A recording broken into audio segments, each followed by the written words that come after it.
Hi everybody, this is Craig Tanner for The Mindful Eye and the photo of the week on the Daily Critique. This week's photo of the week was submitted by Albert, who's an advanced photographer. Albert shot this with a Canon 5D with a 24-105 zoom and obviously shot in color and then converted to black and white. And I'm going to paraphrase from the backstory that Albert submitted with the image. This is Bodie, California, which is a ghost town. And Albert noted that this is a very mature subject, both the idea of ghost towns and this particular ghost town. What's a mature subject? It's a subject that's been photographed a lot, and a lot of those pictures have been published, and they're out there for the public at large to view. And Albert said his tendency is to shoot things in more of a literal way, but because of how mature the subject is, that he wanted to go beyond the ordinary. And so essentially what we're looking at here is Albert shooting through the original window glass in one of the structures. So we're getting a view onto the literal aspects of the scene, the buildings outside, but we're also getting reflections on the interior of the glass. They're showing things that are in the interior of the room that he's standing in, and then we're getting reflections on the outside of the glass. And the fact that this is old glass and it's sort of warped is adding to these reflections.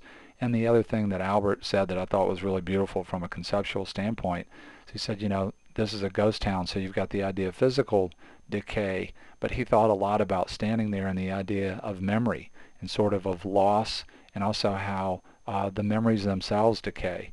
And that was part of his concept here with these reflections, showing a little bit of literal, but then hinting at the idea of of memory going away with these sort of ethereal reflections that you just can't quite grasp. You can sort of get to them, but you can't quite totally get to all of it. Just like going through your memory and trying to remember something from a really long time ago. And I just love that concept in the image. You know, one of the things that I'm really struck by when I look at this image and spend time with it is that one of the risks that we take when we start to go away from things that are more literal is that the audience just won't go along with us for the ride. And what's so amazing to me about this image is that Albert has done such a beautiful job of combining literal ideas that we can get our mind around. So there are ideas here where you can quickly say, oh, I know what that is.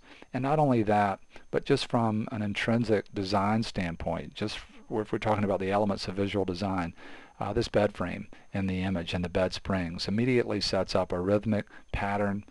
There's a quality of line that does lead out into the shot. That gets rhymed almost immediately by reflections maybe of something or something that's outside, so more sort of rectangular shapes. And then you obviously see those kinds of spatial ideas on the buildings themselves that are repeating windows, top of the roof over and over and over again, side of the buildings. Then you start to see the idea very ethereal in the reflections.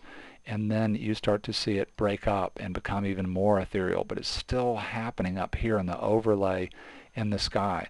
So what's so amazing to me about this is you have these literal ideas that really sort of draw you in and give you some kind of visual sea level. You have beautiful leading lines, you have beautiful rhythm, you have all these things that create both unity and enough of a literal hook to get the viewer in there. But then once I get inside of this image, I start to figure out that something else is going on. And as I spend more and more time with the image, I'm just sort of amazed at some of the things that start to come forward, particularly up in this corner. There almost looks like a gear or something mechanical in the bottom part of it right in here. And it starts to make me get closer to the image and try to move further and further into it and to try and sort of ferret out what these things are that are happening at this other level of reality in the image.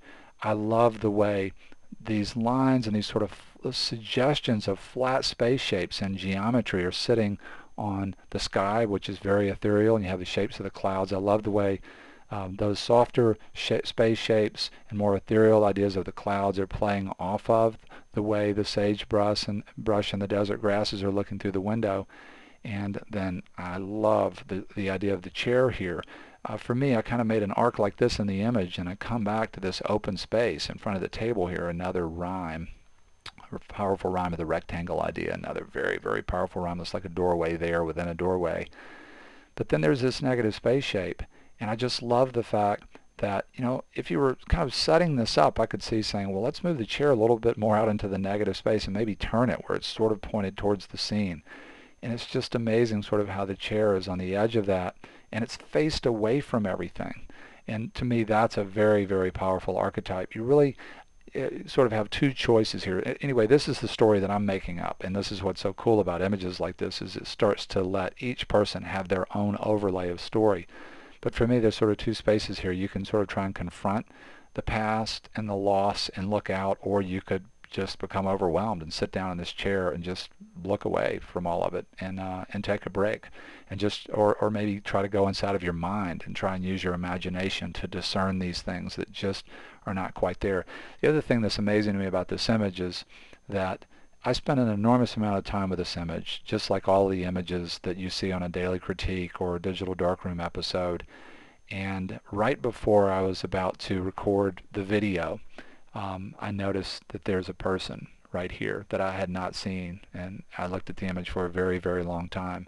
And that just adds a whole nother level of reality, and encourages me to come back around again and figure out if there's anything else that I've missed in the image. I'm really excited to say, and very grateful to Albert for this, that Albert submitted the whole portfolio of these images, and that's going to make up our first inspiration image showcase, and that'll go up on the Mindful Eye in a couple of days. And with that presentation, I'll read Albert's whole backstory. There's a whole other location that's included in that portfolio. It's all this concept of the ghost town. But that's something to look forward to. It's very inspiring, and I want to say a huge thank you to Albert for creating an image that just goes so far beyond the ordinary, and just created such an amazing experience for me as the viewer, seeing this image and also having been to this place. And I want to say a big thank you to all of you for being here on the Mindful Eyes Photo of the Week and the Daily Critique, and I hope you have a great weekend, everybody.